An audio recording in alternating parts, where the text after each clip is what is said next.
అర్థం చేసుకుంది కూడా. ఆ అమ్మాయి నార్మల్ గా మాధవి అంటే తెలుసుకో అని అన్నాను. అది సరదాగా అంటే ఒక సరదా వేలో ఫన్నీ వేగా ఉండడానికి అన్నాను. ఎందుకంటే తర్వాత అలాంటి విషయాల నుంచి కాన్వర్సేషన్ తర్వాత స్టార్ట్ అవుతుంది.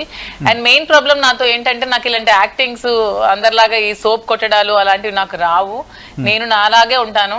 నన్ను అర్థం చేసుకోవడం చాలా కష్టం. నన్ను అర్థం చేసుకున్నాక నన్ను వదులుకోవడం కూడా అంతే కష్టం.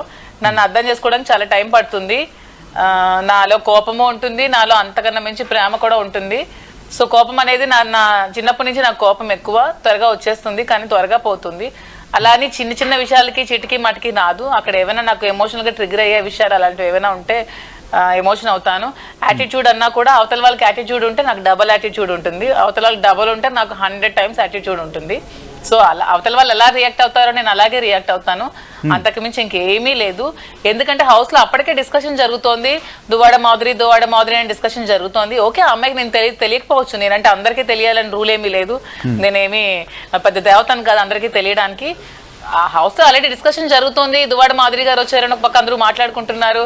ఫైర్ బ్రాండ్ వచ్చింది, భయం వేస్తుందని కొంతమంది మాట్లాడుకుంటున్నారు, చెమటలు పడుతున్నాయని కొంతమంది మాట్లాడుకున్నప్పుడు ఆమె కూడా వచ్చి వెటకారంగా మీ పేరేంటి మాధవి అన్నప్పుడు తెలుసుకో అనే విషయం మీద అన్నాను తప్పితే నేనేమి ఇంటెన్షనల్ గా ఆమె మీద పర్సనల్ గ్రడ్జెస్ లేదు. చిన్నపిల్లల మీద నాకెందుకు ఉంటుంది? ఆమె